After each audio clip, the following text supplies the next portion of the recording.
Medicinal mushrooms are one of Asia's best culinary secrets, hiding in plain sight on dinner tables while quietly doubling as immune boosters and cholesterol fighters.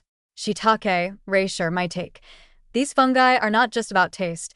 They're like little edible pharmacies, slipped into soups, stir-fries, and teas without anyone making a big fuss about it.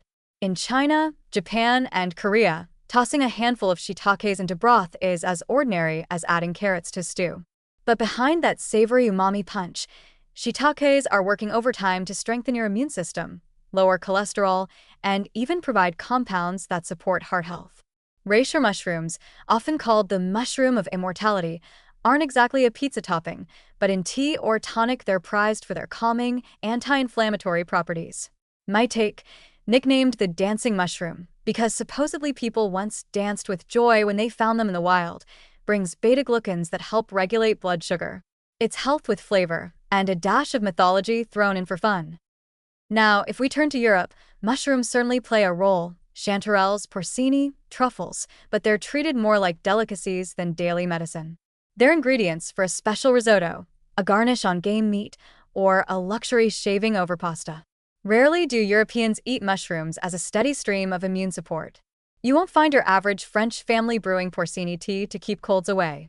Meanwhile, Asian grandmothers have been sneaking medicinal mushrooms into soups for centuries, ensuring that the whole family gets their dose of hidden wellness without even realizing it.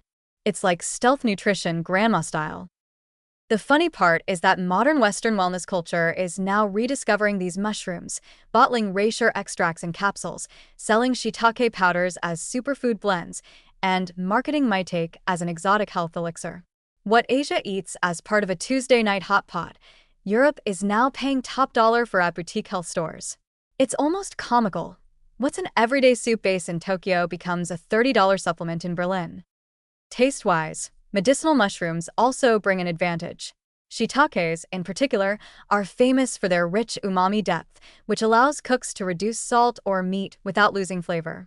This makes dishes lighter, healthier, and still deeply satisfying. European cuisine often leans on cream, butter, or cheese for richness, but Asia simply tosses a few shiitakes in the pot, and suddenly the broth tastes like it's been simmering for hours. Reishi is more bitter, yes, but that bitterness is exactly why it works so well in balancing herbal teas and medicinal soups. It's a reminder that not everything good for you has to taste like candy. Sometimes a touch of earthy bitterness signals power. And there's also the cultural storytelling around these mushrooms.